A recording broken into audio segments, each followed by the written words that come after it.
to show this guy off one more time. He's at, that's the heel of my hand, and he's over it. So beautiful, ain't he? Let's let him go. Tell you what though, if I was camping, I'd eat this one. Alrighty guys, welcome back to 1822 MC Adventures and More. This is my channel. My name is Pete. Today I am at Haywood Landing and we're going to do a little fishing. Hopefully we'll catch some fish. And what we'll be fishing with today is a vintage Mohawk fly rod and reel. Check this out. Now I don't know if this will focus on it much. The decal is just barely there. This is a Mohawk fly rod made by H&I in New York. This is probably from the 40s or 50s. I cleaned it up a little bit. I rewrapped a guide, and for those of you that are fly rod experts, keep your fucking snotty opinions to yourself. I can now fish this rod. It was just kind of sitting in the corner. Belonged to my dad, and before my dad had this rod, belonged to my grandfather.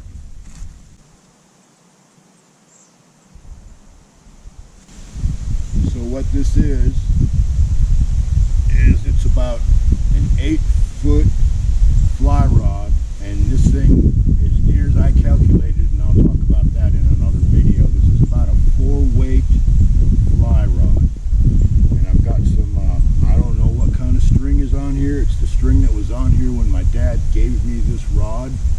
And while I'm thinking about it, I vividly remember when my grandfather gave this rod to my dad. He was extremely happy because it had, it was like a Fluger automatic reel, and my grandfather had given it to him. He said that he'd used it in Canada a couple of times, just didn't like it, and he knew we were avid trout fishermen, so he gave it to my dad. And I haven't been making a lot of videos lately because I've actually been working on fishing rods. Along with this one right here, I also have a number 17 Heddon Black Beauty fly rod made of bamboo. And this here is in my rifle scabbard. I've got my fish rod holder doodad, and I got this little tactical pouch, and in here I've got my metal antique pocket tackle box, and I've also got a plastic one in there with bigger bait. So I'm not going to drag this crap out. Let's just go fishing. How about that? Alrighty guys, I've already dropped him in the dirt, but that's a size 6 Aberdeen hook, a little split shot, and a little tiny bobber. We'll just kind of toss that out there and see if we can get some bait.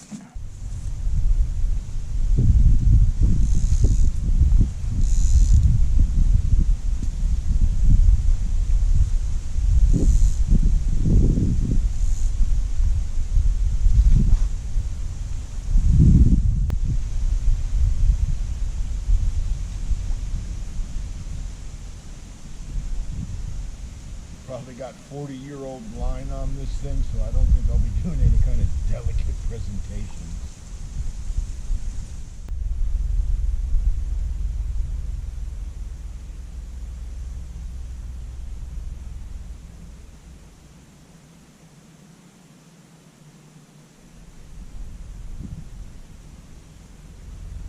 Here we are, guys. We're on board.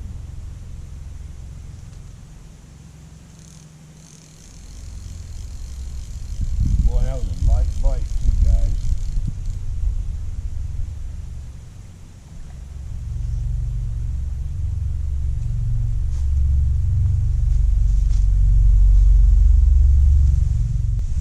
As you can see, he's a real pretty bluegill. Little booger swallowed the hook, so I have a feeling he's a bait fish.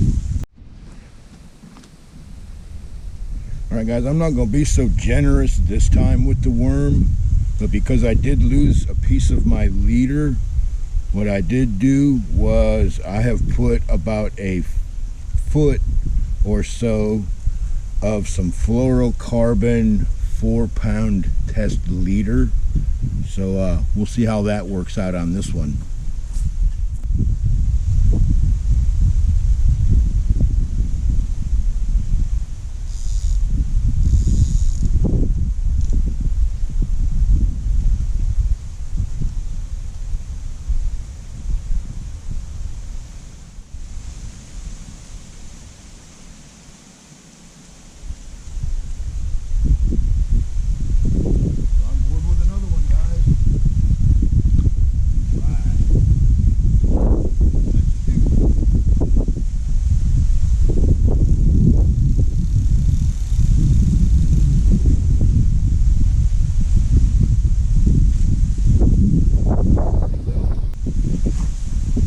Yeah, look at the colors on that guy. He's beautiful. And he was just barely hooked. So I'm going to go ahead and let him go. Sooner or later I'll catch one I want to use for bait. But yeah, one thing for sure, White Oak River produces some beautiful fish. We're on board with number 3, guys.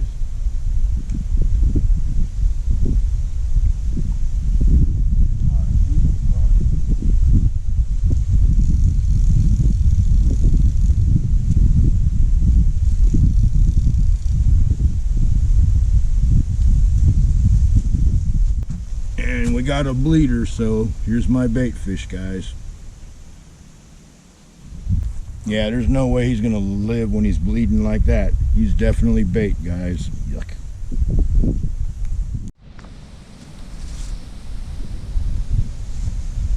Alrighty, guys, so I got about a 5 or so circle hook. And as you can see, I got probably 20 inches of 25-pound leader. And I've got a barrel sinker and a bead to protect my swivel. I'm going to put a piece of bluegill on here, see what we can catch.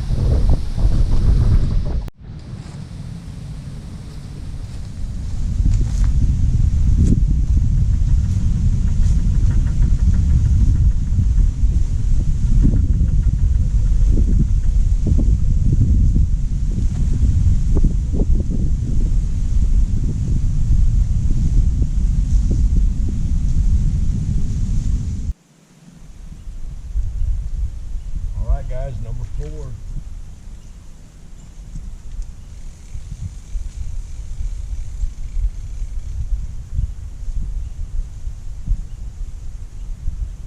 Number 4, another pretty little bluegill.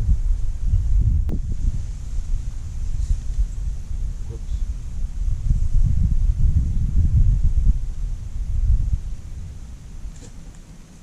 I was really expecting to catch a lot more of these.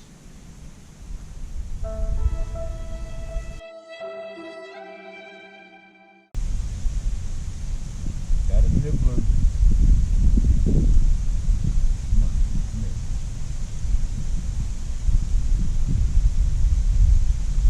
Alright, we got it.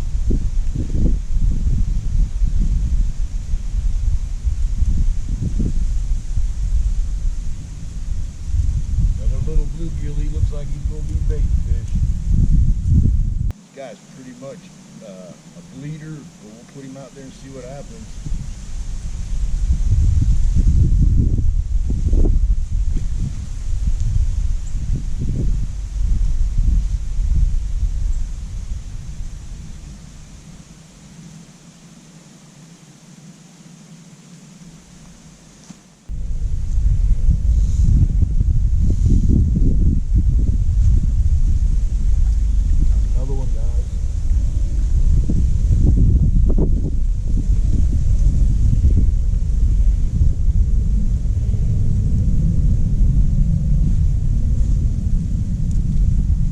Beautiful little bluegill, guys.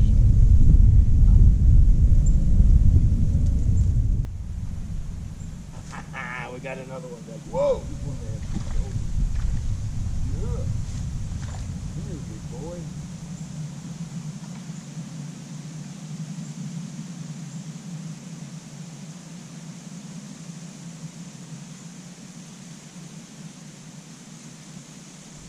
Man, this guy grabbed it like I owed him money.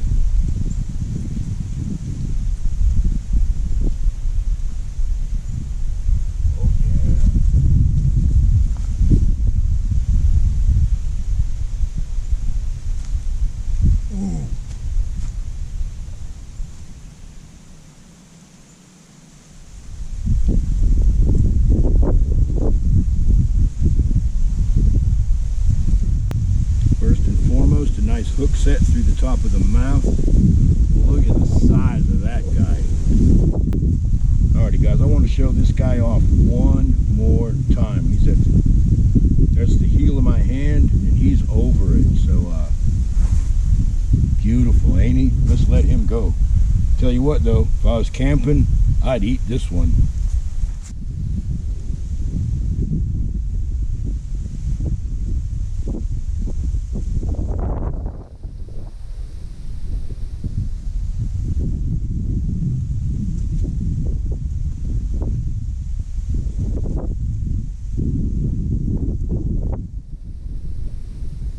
Alright, so after catching that giant bluegill, got a fresh worm. I moved the big rod, and the temperature's dropping fast. We got a frost freeze warning tonight, tomorrow, and I do believe the day after that too. So I'm gonna fish just a little bit longer, and I'm gonna go before I get cold.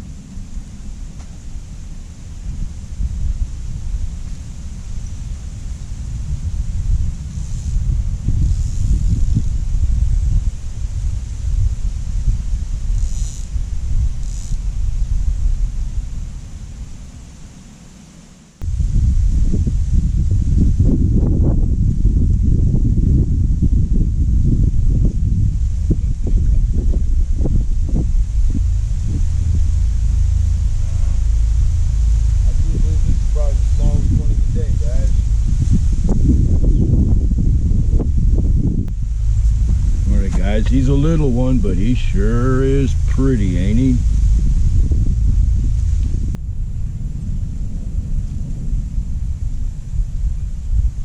Oh wow.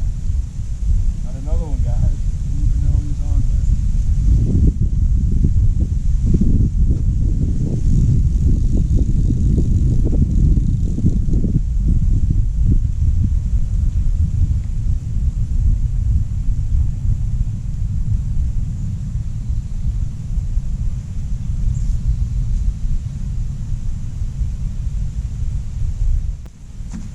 Another pretty bluegill, eh? Okay guys, after sitting idle for many